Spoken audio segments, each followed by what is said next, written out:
So here's what I would like you to do. In the Q&A panel, type in which age group you're going to be teaching, whether they're preschool or kindergarten, primary grades, intermediate grades, junior high, high school, young adult, or general adult. And then come up with one example of something that's hot for that particular age group right now. Think of movies, video games, celebrities, athletes, games, fads, songs, TV shows, internet sites, and so on. Think of what's going on in the lives of your own children, grandchildren, nieces and nephews, godchildren, neighbors, and so on. So, Nick, go ahead and lead people through simple directions about how to send in their suggestions. All right, ladies and gentlemen, what we'd like you to do is use that Q&A panel, again, on the right-hand side of your screen.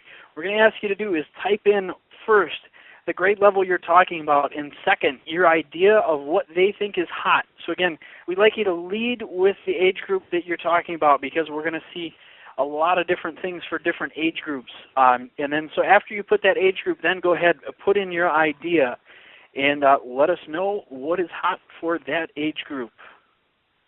And without wasting any time, Nick, looks like you have quite a few that you can tell us about right away. So go ahead, Nick, share some of the examples that are coming in. All right. Instagram is a popular one for junior high and high school kids. We have Minecraft has shown up a few times, anywhere from junior high on down. We have One Direction, the band, appearing for the younger grades.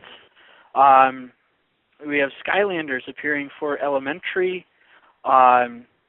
We have sports in general appearing across the board. We have driver's licenses appearing for high school, smartphones for intermediate age kids, current events, anything current for high school kids,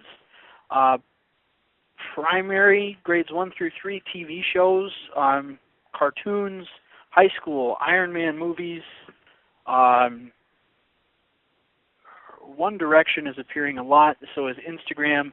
Video games is appearing. Again, this one runs the gamut all the way from first grade on up for video games. Taylor Swift has been mentioned a few times. Facebook is a big one for junior high. Again, anything digital for junior high or high school. Grades 4 through 6, their phones. That seems like that's a good example. Yeah. Yeah. A lot of references to video games of all types, and yeah, it's again a lot of responses. Having trouble keeping up, Joe. That's all right, Nick. That's impressive, and you folks are getting the point. If you look at this slide that's up there right now, it's telling us that if we want a message to go viral, a message to catch on, there's a good book called Contagious, Why Things Catch On by Jonah Berger, and he identifies 6 points. Look at number 2. It's what St. Ignatius is saying. Enter through their door. It's got to be pertinent to people's everyday lives if it's going to catch on. And so one of the ways that we can teach is what we were just talking about. All those examples that Nick was reading are examples of what's going on in their lives. That's their door, and we need to enter through their door. The best chance of making the Word of God go viral is by connecting it with people's everyday lives. I'm going to give you a real quick example as we draw our webinar to a close. When I was teaching 4th grade a couple of years back, I had a lesson that was going to be about shaping our conscience. So I thought about what are 4th graders into, and I realized that, they enjoy playing with Play-Doh.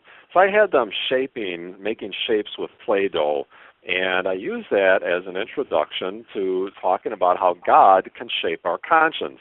One kid actually was a smart aleck. When I said that I enjoyed playing with Play-Doh when I was a kid, he said, oh, they had it back then? But anyway, it worked as a nice introduction to talking about shaping our conscience.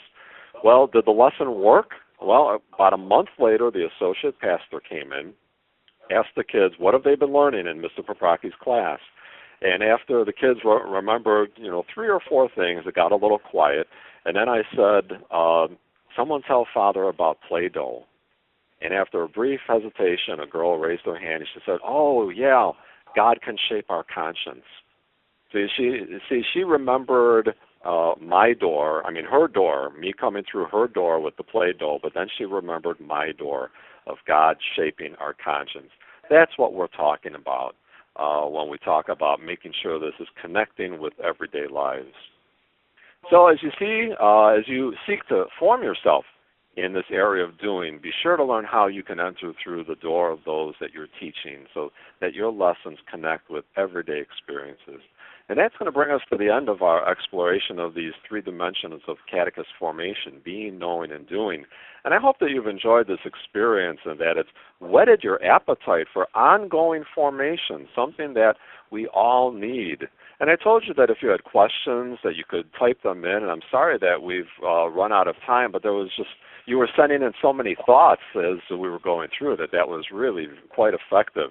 I will gather these questions. Nick is going to gather the questions for me, and I'm going to look at those and answer them on my blog in the days to come. So I apologize for not being able to answer them live right now, but we had such great interaction going on. So I look forward to continuing the discussion with you on my blog where I'll answer the questions. You'll also be able to find the handouts there if you didn't get to them before.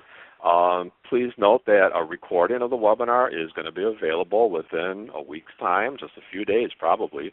And please take a moment to complete the survey that's going to pop up once you close out of the webinar. So special thanks to my ever-reliable colleagues Nick Yanto and Carrie Fryer, and to Loyola Press for making this webinar possible. And once again, thank you to all of you for participating. May you have a very successful and wonderful beginning to your catechetical year. Thank you, and God bless.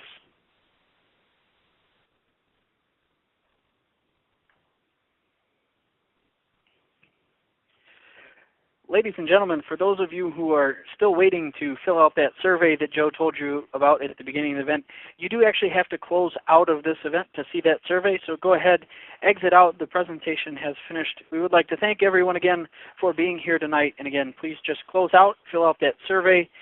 Take care, God bless, and good night.